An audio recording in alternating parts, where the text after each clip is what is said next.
எண்ணாகம 23ஆம் அதிகாரம் 20ஆம் வசனம். No கர்ஸ் only plus அப்படிங்கிற ஒரு வார்த்தை எனக்கு ஆண்டவர் உணர்த்தி கொண்டே இருந்தார். ஆகியால் 2 வசனத்தை வாசிக்க போகிறேன். 23ஆம் அதிகாரத்தில் 8ஆம் வசனத்தையும் அப்புறம் 20ஆம் வசனத்தையும். 8ஆம் வசனம் வாசிக்கிறேன். தேவன் சபிக்காதவனை நான் சபிப்பது எப்படி? கர்த்தர் வெறுக்காதவனை நான் வெறுப்பது எப்படி? 20ஆம் வசனம். இதோ ஆசீர்வதிக்க கட்டளை பெற்றேன், அவர் ஆசீர்வதிக்கிறார், அதை நான் திருப்பக்கூடாது. ஹல்லேலூயா. இந்த 2 வசனத்தையும் கொஞ்சம் நீங்கள் அப்படி கனெக்ட் பண்ணிங்கன்னா, ஆண்டவருடைய உள்ளத்தில் உறுதியான ஆசை என்ன அப்படின்னா, ஆசீர்வதிப்பது தான், சபிப்பது கிடையாது. ஹல்லேலூயா. இங்கே இஸ்ரவேல் மக்கள் எகிப்திலிருந்து ரட்சிக்கப்பட்டு வெளியே வராங்க. விடுதலை பயணத்தில் வராங்க. நீங்களும் பழைய வாழ்க்கை பாவ வாழ்க்கை ரட்சிக்கப்பட்டு ஒரு விடுதலை பயணத்தில் இருக்கிறீங்க. அப்படி தானே? ரட்சிக்கப்பட்டவங்களாம் சொல்லி கொஞ்சம் கையெழுத்தி. நம்ம ஒரு ஜேர்னியில் இருக்கிறோம். இந்த ஜேர்னியில் ஆண்டவருடைய விருப்பம் என்னென்னா, பாலும் தேனும் ஓடுகிற உயர்ந்த ஆவிக்குரிய உன்னத அனுபவங்கள் ஆசீர்வாதத்தில் நாம் இணைக்கப்படணும். இந்த உலகத்திலே அதை அனுபவிக்கணுங்கிறது ஆண்டவருடைய விருப்பம். சாத்தான் நம்முடைய வாழ்க்கையில் சில நேரங்களில் அதை மனிதர்கள் மூலமாக அதை கெடுக்க வழி நெடுக அவன் தொந்தரவு பண்ணிகிட்டே இருப்பான். இந்த இஸ்ரவேல் ஜனங்களுடைய பயணத்தில் நிறைய பேர் அவர்களுக்கு இடைஞ்சல் கொடுத்தாங்க, யுத்தம் பண்ணாங்க, அமலேக்கியர் குறித்து போடப்பட்டிருக்குது. ஆனால் இங்கே ஒரு ராஜா என்ன பண்ணுறான்னா, சபிப்பதற்காக இந்த ஜனங்களை ஆசீர்வதிக்கப்பட்டவர்கள் என்று அவனுக்கு தெரியும்.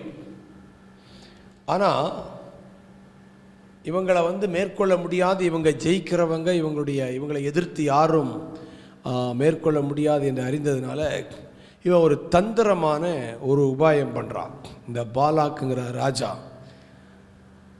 என்ன பண்ணுறான், பிலேயாம்ங்கிற ஒரு மந்திரவாதி, ஒரு கள்ள தீர்க்கதரிசி, அவனை பிடிச்சி அவனுக்கு கூலி கொடுத்து, நீ அந்த வசனம் இருக்குது பாருங்கள், 22ஆம் அதிகாரம் 6ஆம் வசனத்தில், அவர்கள் என்னிலும் பலவான்கள் ஆகிலும் நீர் ஆசீர்வதிக்கிறவன் ஆசீர்வதிக்கப்பட்டவன், நீர் சபிக்கிறவன் சபிக்கப்பட்டவன் என்று அறிவேன். ஆதலால் நீர் எனக்காக அந்த ஜனத்தை சபிக்க வேண்டும்.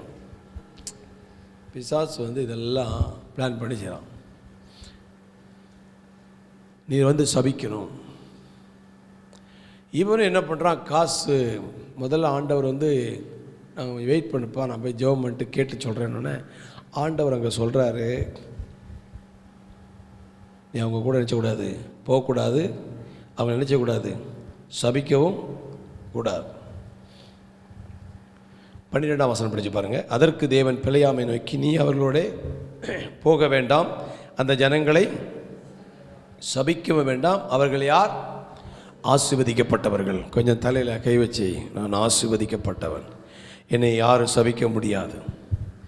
உங்கள் கண்ணுக்கு தெரியாத, உங்களுடைய அறிவுக்கு அப்பாற்பட்ட இடத்துலேருந்து சில காரியங்கள் உங்களுக்கு விரோதமாக சொல்லப்படும் பொழுது, பேசப்படும் பொழுது, அது உங்களுக்கு அறிவுக்கு வராமல் இருக்கலாம். ஆனால் நான் சொல்கிறேன், அங்கே இடத்துலையே கர்த்தர் அதை கேன்சல் பண்ணுறார். ஒருத்தன் இங்கே கிளம்புறான், இன்னும் ஒன்றுமே செய்யலை, இங்கே ஒரு டீல் தான் பேசிகிட்டு இருக்கிறான். டீல் பேசிகிட்டு இருக்கும்போதே கர்த்தர் சொல்கிறாரு, நீ அவங்க நினைச்சக்கூடாது, சபிக்க முடியாது. அவர்கள் யார்? ஆசீர்வதிக்கப்பட்டவர்கள்.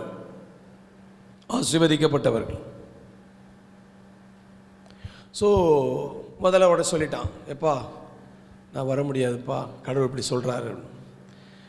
அவன் என்ன பண்ணுறான், இன்னும் பெரிய கனமான வெயிட்டான ஆட்களை கொடுத்து, லஞ்சம் கொடுத்து, கையூட்டு கொடுத்து, பணத்தை கொடுத்து, அவனை என்டைஸ் பண்ணி அவனை சம்மதிக்க வச்சு, நீ இது பண்ணால் போதும்.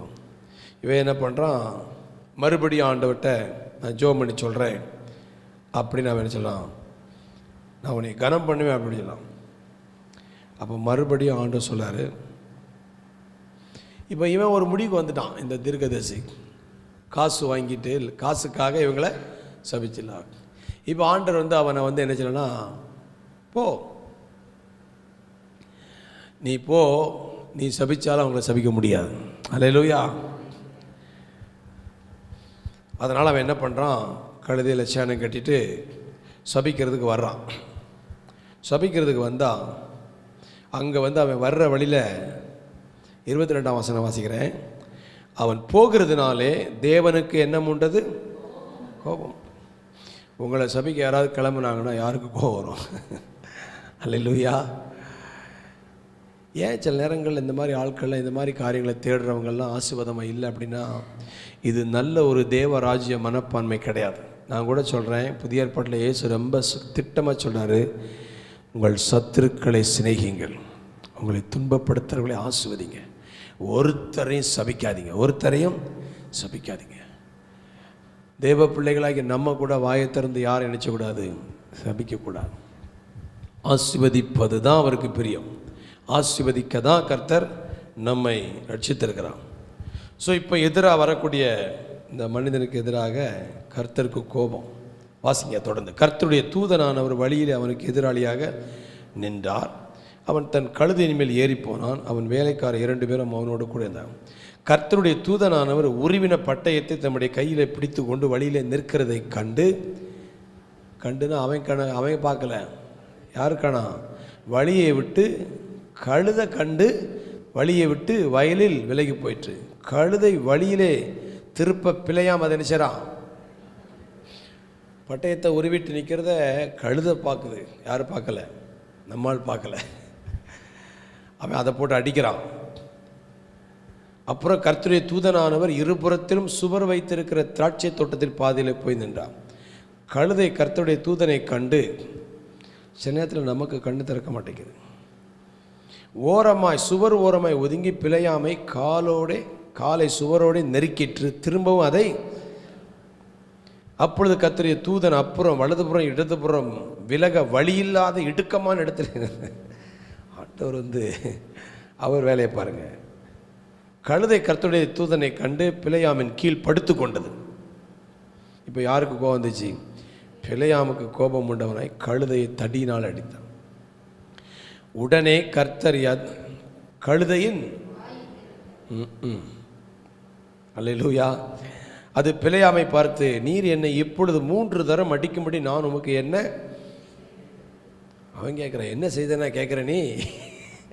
அடுத்த வார்த்தை பாருங்க. அப்பொழுது பிழையாம் கழுதையை பார்த்து, நீ என்னை பரியாசம் பண்ணி கொண்டு வர்ற, என் கையில் ஒரு பட்டயம் மாத்திரம் இருந்திருந்தா இப்பொழுதே உன்னை பண ஆசை கண்ணை மறைச்சிடும். பண ஆசை கண்ணை. கழுதை பிழையாமை நோக்கி, நீர் என்னை கை கொண்ட நாள் காலம் முதல் இந்நாள் வரைக்கும் நீர் ஏறின கழுதை நான் அல்லவா? கழுதை பேசுதேன்னு கூட அவன் நினைச்சு ஆச்சரியப்படுறேன். அப்பமாவது நின்றுட்டு ஏதோ சூப்பர் நேச்சுரல் நடக்குது அப்படின்னு சொல்லி அதை பார்த்து அவன் கழுதை முன்னால் அவன் முட்டி போட்டு ஏதாவது ஜோம் பண்ணோன்னு பார்த்தோன்னா அது நடக்கலை. அவன் சொல்ல, என் பட்டையை மாத்திரம் இருந்ததா அவன் நினைச்சுவேன்.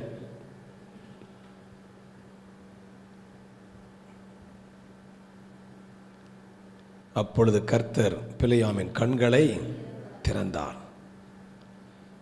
வழியிலே நின்று உருவின பட்டயத்தை தம்முடைய கையில் பிடித்திருக்கிற கர்த்தருடைய தூதனை அவன் கண்டு தலை குனிந்து முகங்குப்புற.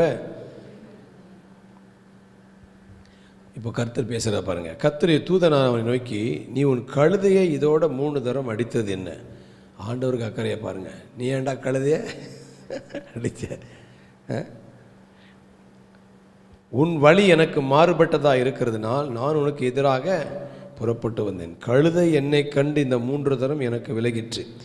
எனக்கு விலகாமல் இருந்ததானால் இப்பொழுது நான் உன்னை கொன்று போட்டு கழுதையை உயிரோடு வைப்பேன். அப்பொழுது பிழையாம் கர்த்தருடைய தூதன் நோக்கி, நான் பாவம் செய்தேன், வழியிலே நீர் எனக்கு எதிராக நிற்கிறதை இப்பொழுது உடைய பார்வைக்கு இது தகாததாக இருக்குமானால் நான் திரும்ப போய் விடுகிறேன். கத்த சொன்னார், போ அப்படிலாம் நீ போக மாட்டேன், நீ உனக்கு பண ஆசை வந்துச்சு, போ வேலையை பாரு அப்படின்னு. இங்கே வந்து அவன் என்ன பண்ணுறான், பலிபீடத்தை கட்டி அந்த பாலாக் ராஜாவினை வரவேற்று அவனுக்கு ஒரு பலிபீடம் கட்டி அங்கே நின்று அந்த ஜனத்தை பார்த்து சபிக்கும்படி அவனை அரேஞ்ச் பண்ணுறான். அப்படி அவன் மேலிருந்து பார்க்குறான். அப்போ தான் தேவன் சொல்கிறார், 8ஆம் வசனம், தேவன் சபிக்காதவனை நான் சபிப்பது எப்படி, கர்த்தர் வெறுக்காதவனை நான் வெறுப்பது எப்படி, கண்மலையின் உச்சிலிருந்து நான் அவனை கண்டு குன்றுகளில் இருந்து அவனை பார்க்கிறேன், அந்த ஜனங்கள் ஜாதிகளோடே கலவாமல் தனியே வாசமாயிருக்கும். சபிக்க வந்த இப்போ வாயை திறந்து நினைச்சான், ஆசீர்வதிக்கிறான். 20ஆம் வசனம் சொல்கிறான், ஆசீர்வதிக்க கட்டளை பெற்றேன். இவன் கூலி கொடுத்து சபிக்க சொல்கிறான், அவன் சொல்கிறான், நான் ஆண்டவர் என்னை ஆசீர்வதிக்க சொல்கிறேன். இந்த ரெண்டுல இருந்து நீங்கள் ஒன்றை புரிஞ்சுக்கணும். ரட்சிக்கப்பட்டு ஆவிக்குரிய பயணத்தில் இருக்கிற உங்களை குறித்து தேவனுடைய விருப்பம், நீங்கள் ஆசீர்வதிக்கப்பட்டிருப்பது. உங்களை யாரை கொண்டு சபிக்க முடியாது. சாத்தானே உங்களை சபிச்சாலும் பலிக்காது. கையை தட்டி கர்த்தரை மகிமைப்படுத்தும். அல்லேலூயா. ஏன் இதை பேசுகிறேன் அப்படின்னா, சில நேரங்களில் நம்ம வாழ்க்கையில் ஒரு விதமான எண்ணங்கள் வந்துடுது. என்ன வருதுன்னா, சில நிகழ்வுகள், சில பிரச்சனைகள் கடந்து போகும்பொழுது ஏதோ தலைமுறை சாபம் இருக்குமோ, இல்லை இது சபிக்கப்பட்ட வாழ்க்கையா, இல்லை யாராவது எனக்கு எதாவது பண்ணிட்டாங்களே, இப்படியெல்லாம் பிசாசு கம்பி கட்டுவானா. இல்லை என்ன கட்டுவான்? கம்பி கட்டுவான். நீங்கள் நினைச்சக்கூடாது, அதுக்கெல்லாம் இடம் கொடுக்கக்கூடாது. முதல்ல ஒரு தெளிவான அடிப்படையான ஒரு பேசிக் இது இருக்கணும். நான் ஆசீர்வதிக்கப்பட்டவன், ஆசீர்வதிப்பதே அவருக்கு. அந்த 24:1 படிங்க, அது இருக்குது நம்ம டீட்டெயிலாக. இஸ்ரவேலை ஆசீர்வதிப்பதே இதுதான். பிழையாம் கண்டுபிடிச்சிட்டான். கடைசியில் அவன் எவ்வளவோ காசு வாங்கி சில காரியத்தை செய்ய வந்தாலும் தேவனுடைய இருதயத்தை அவன் புரிஞ்சிட்டு அவருக்கு ஒரு முடிவுக்கு வந்துட்டான். என்ன முடிவு வந்துட்டான்? இஸ்ரவேலை ஆசீர்வதிப்பதை கர்த்தருக்கு பிரியம் என்று பிழையாம் கண்டுபிடிக்கிறான். உங்கள் வாழ்க்கையில் முதல்ல கடைசியில் ஒரு தீர்மானத்துக்கு வரணும். ஆண்டவருடைய பிள்ளைகளாகிய நம்மை ஆசீர்வதிப்பதை கர்த்தருக்கு பிரியம். உலகத்தாரை போலவே உங்களை நீங்கள் ஒப்பிட்டு பார்க்காதீங்க. அவங்கள போலவே உங்கள் வாழ்க்கை முறை இருக்குன்னு நினைக்காதீங்க. உங்களுக்கும் அவங்களுக்கும் நீங்கள் ஜாதிகளோடு கலவாத வேறு பிரிக்கப்பட்டவர்கள். ஹல்லேலூயா. ரட்சிக்கப்பட்டவர்கள், இயேசுவின் இரத்தத்தால் கழுவப்பட்டவர்கள், மீட்கப்பட்டவர்கள், தேவனுடைய நேரடி கண்காணிப்பில் இருக்கிறீர்கள். ஹல்லேலூயா. அவருடைய பராமரிப்பில் இருக்கிற. இதை குறித்து ரொம்ப அழகாக சொல்லணும்னா 91ஆம் சங்கீதம் தான் அதுக்கு அற்புதமாக இருக்குது. உன்னதமானவரின் மறைவில் இருக்கிறவன், சர்வ வல்லவரில் நிழலில் தங்குறான். ஸோ அந்த தேவனுடைய பாதுகாப்பில் இருக்கிற புதிய ஏற்பாட்டில் இன்றைக்கி நான் இயேசுவினுடைய மறைவு, உன்னதமான இயேசுவின் மறைவில் இருக்கிறேன், சர்வ வல்லவரின் நிழலில். நீங்கள் வாயை திறந்து பேச வேண்டியது என்ன? அடுத்த வசனம், நான் கர்த்தருக்கு நீர் என் அடைக்கலம், என் கோட்டை, என் தேவன், நான் நம்பி இருக்கிறவன். மற்றவங்க பேசுகிற லாங்குவேஜ் நீங்கள் பேசக்கூடாது. ஏதோ நடக்குது, சரியில்லை, நெகட்டிவாக, எதிர்மறையாக, சாப வார்த்தை, கெட்ட வார்த்தை, இவைகளெல்லாம் பேசிக்கொண்டு யாரோ ஏதோ பண்ணிட்டோம் இப்படி, இந்த மாதிரிலாம். அதாவது இன்றைக்கு ஆவிக்குரிய விட்ச் கிராஃப்ட் மாதிரி நிறைய பேர் இன்றைக்கி அவங்களே சூனியம் வச்சுக்கிற மாதிரி என்ன பண்ணுறாங்க, வார்த்தையினால். மற்றவங்களுடைய வார்த்தையே உங்கள் வாழ்க்கையில் பலிக்காதுன்னு ஆண்டவர் சொல்லும் பொழுது நீங்கள் ஏன் உங்களுக்கு விரோதமாகவே நீங்கள் வார்த்தைகளை? ஸோ எப்பொழுதும் நான் தேவனுடைய ஆசீர்வதிக்கப்பட்டவன். ஹல்லேலூயா. புதிய ஏற்பாட்டில் இதை குறித்து, ரட்சிக்கப்பட்ட மக்களை குறித்து தேவனுடைய விருப்பத்தை அப்போஸ்தலர் 3ஆம் அதிகாரம் 26ஆம் வசனத்தில் தேவன் பதிவு செய்திருக்கிறார். பாருங்கள், அவர் உங்கள் எல்லாரையும் உங்கள் பொல்லாங்குகளிலிருந்து விலக்கி உங்களை ஆசீர்வதிக்கும்படி தேவன் தம்முடைய பிள்ளையாகிய இயேசுவை எழுப்பி, முதலாவது உங்களிடத்திலேக்கே அவரை, இயேசுவை உயிரோடு எழுப்புனதனுடைய ஃபஸ்ட் பெனிஃபிட்டை பற்றி இங்கே போட்டிருக்குது. நேற்று தான் நம்ம ஈஸ்டர் கொண்டாடிக்கிறோம். இன்றைக்கி அதனுடைய ரிசல்ட் என்ன இருக்குன்னா, அவர் உங்கள் எல்லாரையும் உங்கள் பொல்லாங்களிலிருந்து விலக்கி உங்களை ஆசீர்வதிக்கும்படி தேவன் தம்முடைய பிள்ளையாகிய இயேசுவை எழுப்பி முதலாவது உங்களிடத்திற்கே அவரை அனுப்பினார் என்றார். அப்போது இயேசு கிறிஸ்துவனுடைய உயிர்த்தெழுதலே நம்மளை ஆசீர்வதிக்க தான். பொல்லாங்கிலிருந்து நம்மளை விடுதலை ஆக்கி நம்ம ஆசீர்வதிப்பதற்கு தான் இயேசு உயிரோடு எழுப்பியிருக்கிறார். இயேசு வந்தது நாம் ஆசீர்வதிக்க, இயேசு வாழ்ந்தது, அவர் மரித்தது, எல்லாமே நீங்கள் சாபமில்லாத ஒரு ஆசீர்வாதம் வாழ்க்கை வாழ வேண்டும் என்பது தான் தேவனுடைய இருதயத்தினுடைய அடியாள தீர்மானம். அல்லேலூயா. ஸோ உங்கள் இருதயம், உங்கள் மைண்டில் ரினியூவ் ஆக வேண்டியது என்ன அப்படின்னா, இதுதான் தேவனுடைய அல்டிமேட், இதுதான் அவருடைய உச்சக்கட்ட மனப்பான்மை என்பதை நீங்கள் அறிந்து கொள்ள வேண்டும். ஆசீர்வதிப்பது. இன்னும் சாபத்தை ஒப்பிட்டு புதிய ஏற்பாட்டில் வந்திருக்கிற ஆசீர்வாதத்தை பற்றி பார்க்கலாம். கலாத்தியர் 3:13. கலாத்தியர் 3:13. மரத்திலே தூக்கப்பட்ட எவனும் சபிக்கப்பட்டவன் என்று எழுதியிருக்கிறபடி கிறிஸ்து நமக்காக சாபமாகி நியாயப்பிரமாணத்தின் சாபத்திற்கு நம்மை. ஒருவேளை நமக்கு எங்கேருந்து யோசனை வருது அப்படின்னா, ஏதேன் தோட்டத்தில் முதலாவது பாவம் செய்த பொழுது ஆண்டவர் சபிச்சார்ல, அடுத்தது பிரமாணத்தை கொடுத்து ஆண்டவர் என்ன பண்ணார், 28ஆம் அதிகாரம் உபாகமத்தில் 14 வசனம் ஆசீர்வாதத்தை பேசிட்டு அப்புறம் ஒரு 50 வசனம் சாபத்தை அள்ளி வீசிட்டார்ல அப்படின்னு நமக்குள்ள ஒரு தாழ்வு மனப்பான்மை, குற்ற மனப்பான்மை இருக்கும். ஆனால் இங்கே அதுக்கு முடிவு கட்டுற ஒரு வார்த்தை சொல்லப்பட்டிருக்கிறது.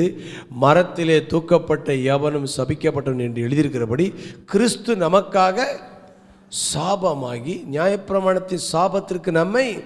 அப்போ பழைய ஏற்பாட்டு ஒத்து மொத்த சாபத்துக்கு பேர் தான் நியாயப்பிரமாண சாபம். என்ன சாபம்? ஆமாம். இப்போ அதை சொல்கிறாரு. இப்போ இயேசு கிறிஸ்து மரத்தில் தூக்கப்பட்டதுனால, அவர் நமக்காக சாபமானதுனால நம்மளை எல்லா சாபத்திலிருந்து அவர் மீட்டு கொண்டார். கரங்களை தட்டி ஹல்லேலூயா. ஸோ புதிய உடன்படிக்கைக்குள்ளே வரும் பொழுது நீங்கள் தெளிவான ஒரு மனப்பான்மை. ஏன்னா இதுக்கு அடுத்த வசனம் நீங்கள் வந்துட்டீங்கன்னா அழகாக இருக்குது. ஆபிரகாமுக்கு உண்டான ஆசீர்வாதம் கிறிஸ்து இயேசுவினால் புறஜாதிகளுக்கு வரும்படியாக ஆவியை குறித்து சொல்லப்பட்ட வாக்கு தத்தத்தை நாம் விசுவாசத்தினாலே பெரும்படிக்கு இப்படி. அப்போ இங்கே என்ன பட்டிருக்குன்னா, ஆபிரகாமுக்கு உண்டான ஆசீர்வாதம். திடீர்னு டக்குன்னு நியாயப்பிரமாணம் பேசிட்டு எங்கே வந்துட்டார்? ஆபிரகாம். நீங்கள் ஆபிரகாமுக்கு தேவன் சொன்ன ஆசீர்வாதம் ஆதியாகமம் 12ஆம் அதிகாரம் படிச்சிங்கன்னா அதில் என்ன கிடையாதுன்னா சாபமே கிடையாது. நியாயப்பிரமாண ஆசீர்வாதத்தில் 2 உண்டு. நீ கை கொண்டா ஆசீர்வாதம், கை கொள்ளலாம் உனக்கு சாபம். ஆனால் ஆபிரகாமுக்கு சொன்ன 12ஆம் அதிகாரம் பார்த்தீங்கன்னா 7 வார்த்தையுமே வாக்குத்தத்தமே ஆசீர்வாதம் தான். அதில் நிபந்தனையும் கிடையாது. நீ இதெல்லாம் செய்யணுங்கிற பிரமாணத்தை பொறுத்த வரைக்கும் இதை செஞ்சால் உனக்கு இல்லை, செய்யாட்டினது. நான் ஆபிரகாமுக்கு சொல்லும் பொழுது அவனிடத்துல ஒரே ஒரு எதிர்பார்ப்பு தான், நீ விசுவாசத்தில் இதை பெற்றுக்கொள்ளலாம். அப்போ எப்படி ஆபிரகாம் விசுவாசத்தினாலே அந்த ஆசீர்வாதங்கள் எல்லாம் பெற்றுக்கொண்டனோ, அதே போல் புதிய ஏற்பாட்டில் நமக்கும் இயேசு கிறிஸ்துவினால் வரக்கூடிய ஆசீர்வாதத்தை விசுவாசத்தினாலே, அதாவது ஆபிரகாமுக்கு உண்டான ஆசீர்வாதம் கிறிஸ்து இயேசுவினால் புறஜாதிகளுக்கு வரும்படியாக நமக்கு. அப்போ ஆபிரகாமுக்கு என்ன சொன்னார்? வாங்க ஆதியாகமம் 12ஆம் அதிகாரத்தில் 1ஆம் வசனத்தை பார்க்கலாம்.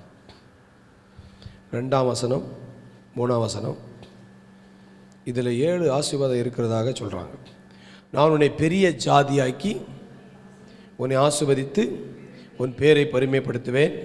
நீ ஆசீர்வாதமாயிருப்பாய். உன்னை ஆசீர்வதிக்கிற ஆசீர்வதிப்பேன், உன்னை சபிக்கிறவர்களை சபிப்பேன். பூமியில் உள்ள வம்சங்களெல்லாம் உனக்குள். இதில் ஏதாவது நிபந்தனை இருக்குதா, இல்லை ஏதாவது சாபம் இருக்குதா? எதுவுமே கிடையாது. நான் உன்னை பெரிய ஜாதியாக்குவேன்னு சொல்கிறாங்க. Hallelujah. I will make you a great nation. அடுத்தது உன்னைய ஆசீர்வதிப்பேங்கிறார். அப்புறம் உன் பேரை பெருமைப்படுத்த சொல்கிறார். அடுத்து நீ எப்படி இருப்ப? ஆசீர்வாதமாக இருப்பாய். அடுத்தது உன்னை ஆசீர்வதிக்கிறவர்களை ஆசீர்வதிப்பேன், உன்னை சபிக்கிறவர்களை சபிப்பேன். உனக்கு கிடையாது. உன்னை யாராவது வாயை திறந்து, இந்த பிழையாம் கதை தெரியுமா உங்களுக்கு? இந்த இஸ்ரவேல் சபிக்க வந்தான், வாயை திறந்து சபிக்கவே விடலை. ஆனால் காசுக்காக அவன் அப்படி வந்ததுனால வெட்டி கொல்லப்பட்டான். அவனுடைய சரித்திரம் நீங்கள் பின்னால் போய் பார்த்தீங்கன்னா அடுத்த அதிகாரங்களில் அவன் கொல்லப்படுகிற ஒரு அகால மரணம். சபிக்கிறவர்களை சபிப்பேன்னு சொல்கிறார். ஏன் அப்படின்னா, ஆண்டவர் நம்மை குறித்ததான அவருடைய வரைபடம் தேவனால் ஆசீர்வதிக்கப்பட்டவர்கள். நான் இந்த வசனத்தெல்லாம் யோசிக்கும் பொழுது 128ஆம் சங்கீதத்தை ஆண்டு எனக்கு காமிச்சார். 128ஆம் சங்கீதம் பாருங்க. கர்த்தருக்கு பயந்து அவர் வழிகளில் நடக்கிறவன் எவனோ அவன் பாக்கியவான்.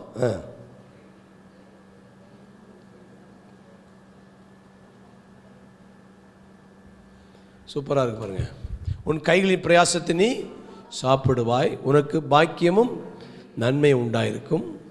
உன் மனைவி உன் வீட்டவர்களுக்கு அணிதரும் திராட்சை கொடியை போல் உன் பிள்ளைகள் பந்திச்சுட்டில் ஒலிவ மர கன்றுகளை போல். அடுத்த வசனம், இதோ கர்த்தருக்கு பயப்படுகிற மனுஷன் இவ்விதமாய். ஸோ ஆசீர்வாதம் சொன்ன உடனே ஏதோ சொல்லப்படுகிற வார்த்தை இல்லை, இது வாழ்க்கை. கர்த்தருக்கு பயந்து நடக்கிறவன் பாக்கியவான்னு சொன்னால் அது என்னென்னா, அவனுடைய கையின் முதல்ல அவனுடைய உழைப்பு ஆசீர்வதிக்கிறார், அப்புறம் அவனுடைய மனைவி அவனுடைய பிள்ளைகள் ஆசீர்வதிக்கிறார். ஸோ இங்கே நீங்கள் பார்க்கும் பொழுது இதெல்லாம் பார்க்கத்தக்க விதத்தில் நம்முடைய வாழ்க்கையை ஆசீர்வதிக்கிறார். இது ஏதோ ஆண்டவர் ஆன்மீக ஆசீர்வாதங்களை மட்டும் கொடுத்துட்டு பூமியில் நம்ம ஏதோ வெறுமையாக இருக்கணும்ல. அடுத்த வார்த்தை போட்டிருக்குது, கர்த்தர் எங்கிறது உன்னை ஆசீர்வதிப்பார், சீயோனிலிருந்து உன்னை ஆசீர்வதிப்பார். அடுத்தது, ஜீவனுள்ள நாளெல்லாம். எருசலேம்னா எருஷலாம், சமாதானமான வாழ்க்கையை நீ காண்பாய். ஜீவனுள்ள நாளெல்லாம் இஸ்ரவேலுக்கு உண்டாகும் சமாதானத்தையும் காண்பாய். இது தலைமுறையை காட்டுது, ஃபேமிலியை காட்டுது, குடும்பத்தை காட்டுது, வருமானத்தை காமிக்குது, வீட்டை காமிக்குது, நம்முடைய ஆரோக்கியத்தை காமிக்குது. இது எல்லாமே தேவன் இந்த உலகத்தில் காணத்தக்க விதத்தில் நம்மை ஆசீர்வதிக்க அவர் விரும்புகிறார். ஹல்லேலூயா. ஆக நீங்கள் என்ன முதலாவது என்ன மனப்பான்மை வரனா, தேவனால் ஆசீர்வதிக்கப்படுவதற்காகவே நான் ரட்சிக்கப்பட்டிருக்கிறேன். ரட்சிக்கப்பட்டது உங்களை ஆண்டவர் வாலாக்காமல் தலையாக்குவார், கீழாக்காமல். தேவனுடைய நோக்க விருப்பம், இருதயத்தின் விருப்பம். நான் இதை என்னுடைய லைஃப்பில் பார்க்குறேன். சிறியவனை எங்கேருந்து எடுக்கிறாரு? குழியிலிருந்து, குப்பையிலிருந்து எடுத்து எங்கே உட்கார வைக்கிறாரு? பிரபுக்களோடு ராஜாக்களோடு உட்கார்கிறார். அப்போது ஒரு எகிப்தில் அடிமையாக இருந்த மக்களை ஆண்டவர் ராஜ வம்சமாக ஆளுகை செய்கிற ஒரு நிலையில் தூக்கி கொண்டு வந்து நிப்பாட்டுவதற்கு தான் ஆண்டவர் இங்கேருந்து நம்மளை ரெடீம் பண்ணுறார். நான் சொல்கிறேன், பழைய வாழ்க்கை, இருண்ட வாழ்க்கை, இந்த கர்த்தர் நம்மளை ரட்சித்தது நோக்கமே இடையில எங்கேயோ வந்து தங்கி விடுவதற்கு, தேங்கி விடுவதற்கு அல்ல, ஒரு இறுதி இலக்கு இருக்கிறது. ஹல்லேலூயா. அது தேவனால் ஆசீர்வதிக்கப்பட்ட சந்ததி என்று அறியப்பட வேண்டும். உங்களை பார்க்குறவங்க என்ன சொல்லுவாங்க சொல்லட்டுமா? வாசிங்க, ஏசாயால ஒரு வசனம், ரொம்ப அற்புதமான வசனம் இருக்குது.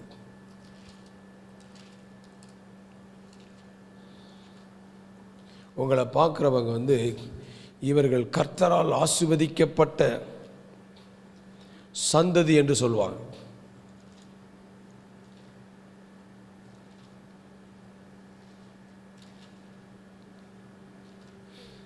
அந்த வசனத்தை குறிக்கல, பட்டு எடுத்து வைங்க, எடுக்கிறேன் பாருங்க.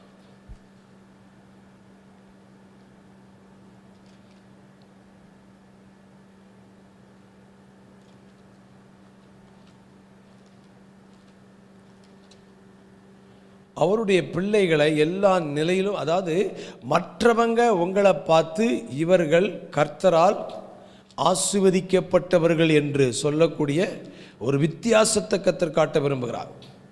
அது தேவனுடைய இருதயத்தில் விருப்பம். உங்களை குறித்து தேவனுடைய விருப்பம் அதுதாங்க. நீங்கள் அதுலேருந்து வாசிங்க, 61ஆம் அதிகாரம் 9ஆம் வசனம் வாசிக்கிறேன் பாருங்கள். 61:9 போடுங்களா? என்ன போட்டிருக்குது?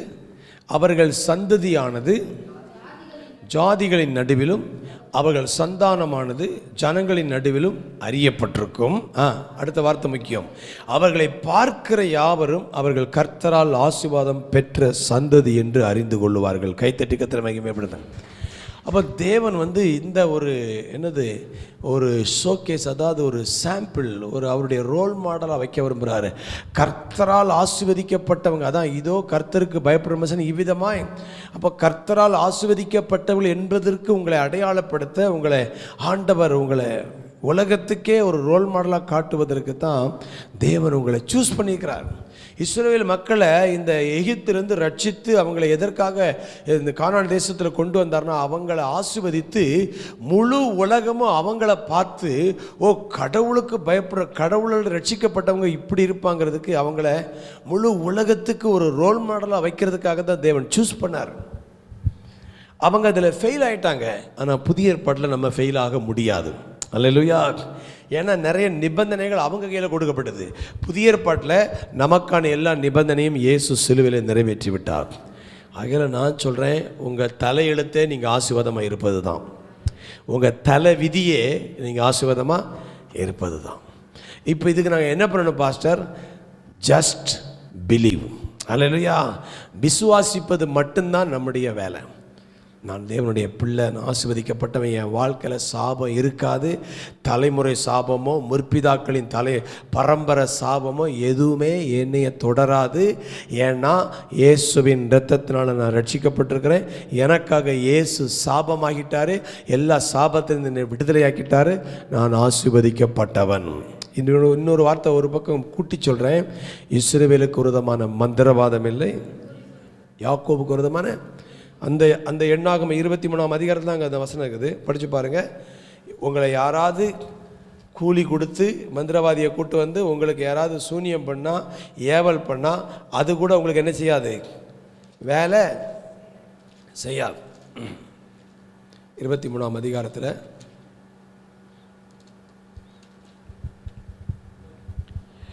23ஆம் வசனம் சூப்பர். யாக்கோபுக்கு விரோதமான மந்திரவாதம் இல்லை, இஸ்ரவேலுக்கு விரோதமான குறி சொல்லுதலும் இல்லை.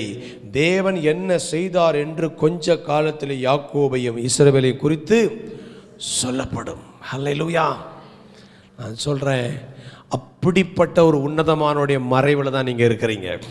அதை தான் அங்கே வார்த்தைப்படுகிறது, வாதை உன் கூடாரத்தை அணுகாது, பொல்லாப்புனுக்கு நேரிடாது. ஹல்லேலூயா. அப்போ ஒரு ஹை ப்ரொடெக்ஷனில் கர்த்தர் வச்சுக்கிறாரு.